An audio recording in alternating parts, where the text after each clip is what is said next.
Olan sent us these photographs several months after the trip.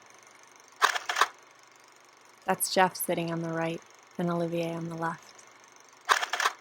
This is a sunset near Santa Monica. You can see the Ferris wheel on the pier in the background. Here's one of my favorites of them. They'd all rented a small boat at Glacier Park. They're somewhere in the middle of Lake McDonald. This one is beautiful. A landscape in Montana.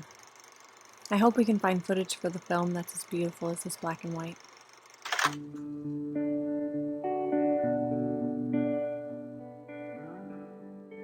All three were madmen with the camera. Olan carried a 60-year-old Voigtlander found at a garage sale. Jeff had a communist-era Russian-made camera that took amazing medium formats. And Olivier was never without his vintage collapsible Polaroid around his neck. I took this photo of the four of them on our second day driving north to Washington. Each of them was an amazing photographer. They all had an eye for it, and each saw things in a unique way. Mike and I could tell that immediately from their personal photos, and especially when they took turns operating the cameras.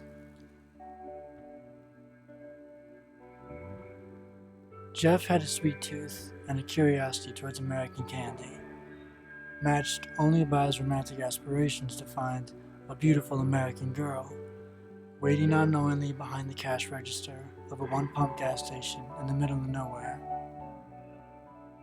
He played a miniature pink guitar and was determined to find the perfect pair of sunglasses.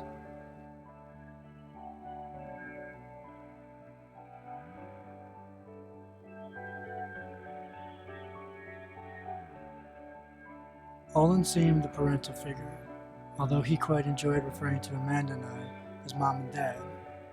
He was responsible, often worried and thought I was crazy. Before boarding a plane for the first time in his life to come help film Pedal, he had days before moved into a new flat with his girlfriend. And many nights before going to bed, Olan would call her over Skype. Seeing him hunched over in the glow of the laptop, I felt guilty for being the reason he was thousands of miles away from the woman he clearly loved. Olivier was the one we knew the best, the person who first emailed Amanda and I about Pedal 4 years before. He was the youngest of the crew, but also the most experienced and most traveled. This was his third time back in the States.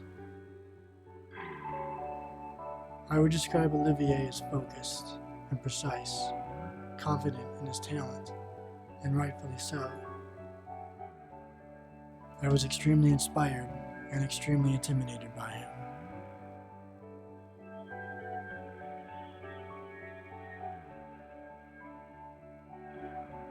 Looking back and trying to remember, trying to find the connection of our day-to-day, trying to find the story to learn something from. So I go back to the Twitters and to the blog posts from the days on the road. I look at the Polaroids and the photos. I watch the personal footage, and I remember.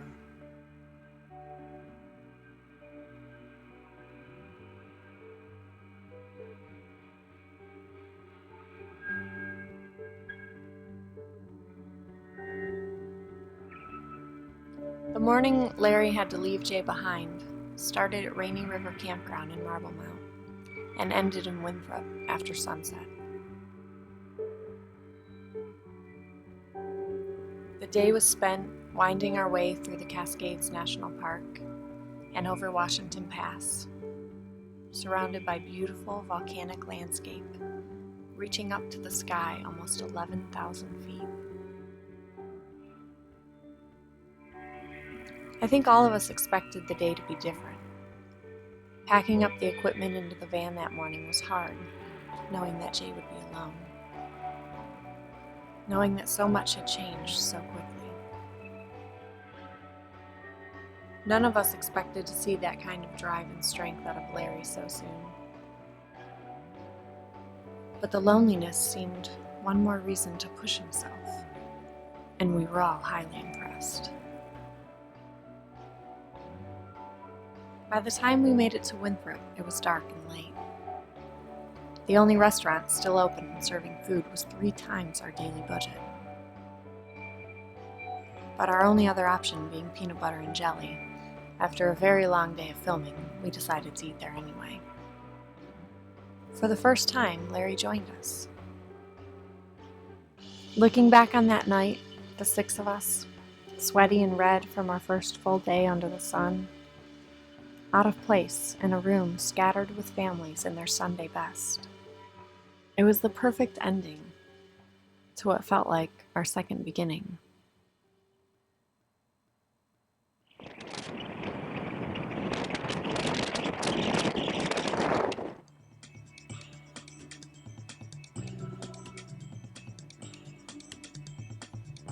The days that followed were spent following closely behind Larry, wandering from one small town to the next, and losing track of what day it is.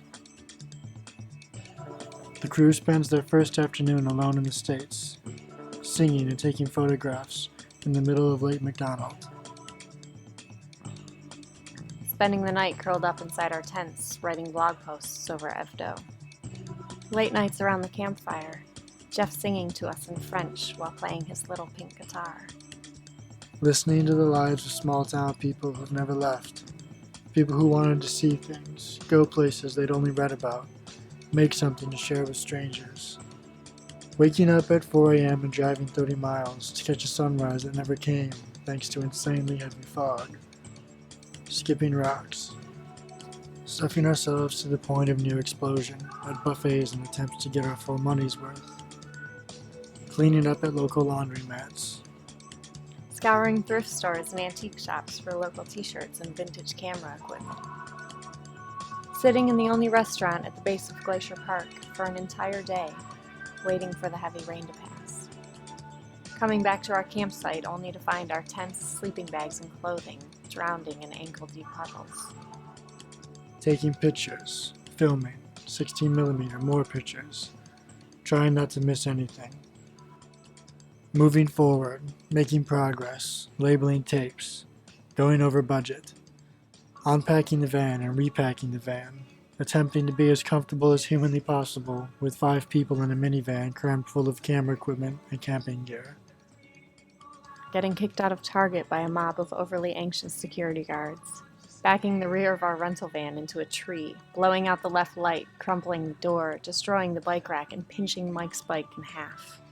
Running into other bicyclists, heading every which way across the country. Eating Thai, drinking sake, and laughing hysterically at Larry's story of slipping backwards into neck-deep river. Watching Larry's silhouette riding into a sunset. Cooking bacon for breakfast. Washing the dishes in a river. Passing through abandoned towns, exploring abandoned houses. Empty mills, grown over train tracks, documenting the fading evidence of communities. Imagining the people who've moved on, whose roots are tied to collapsing living rooms and rusted barbed wire. Spending the day in Libby. Stopping quickly in every bike shop with no luck of finding replacements for the badly bent bicycles still mounted behind the van. Convincing Amanda to stay. That I need her.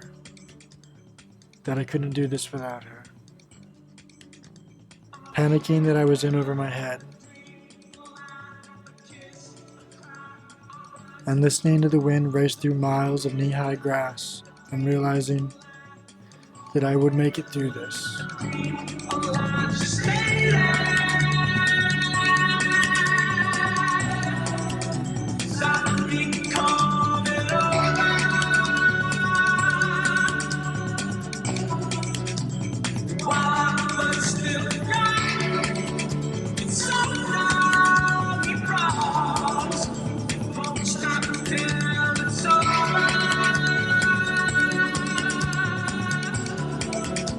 Won't stop to surrender.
was all happening so fast, faster than any of us could take in.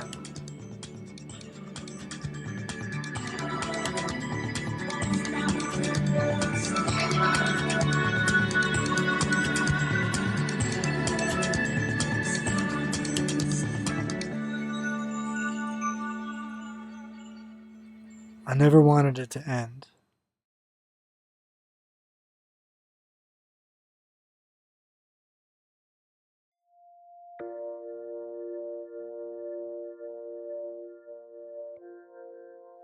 It was day 16 of production, June 22nd, and we were halfway through Montana, although it seemed like only yesterday that we had left Anacortes.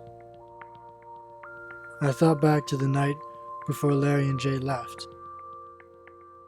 The five of us watching the sun, the five of us anxious to see how the following weeks would unfold, the five of us scared. And I remember feeling, in reaction to all of this, confident in my company. Confident in Amanda. Confident with Larry and Jay. Confident with the crew. I felt that alone I would fail. That alone I would set a precedent of being unable to follow through. But with Amanda, with Larry and Jay, and with the crew, that we could see this project through. That together, we could build something meaningful.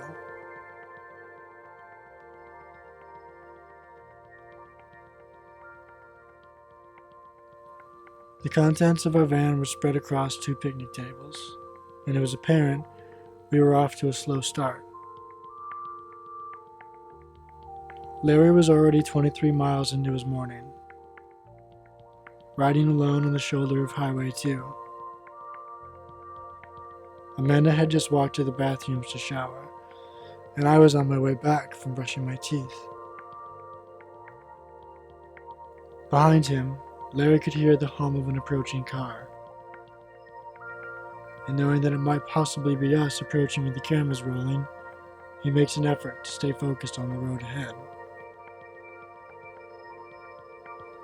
I leaned over a water pump to wet my head as Jeff tapped me on my shoulder, and he seemed almost nauseous in his body movement as he said, "We need to talk to you, Mike." Another car passes Larry, and the wind pushes harder into his chest. I sit down across from Olan and Olivier. Already my hands feel unsteady, and all of a sudden I'm reminded that alone I would fail. Looking at me, Olivier very calmly says, "We think we should go home."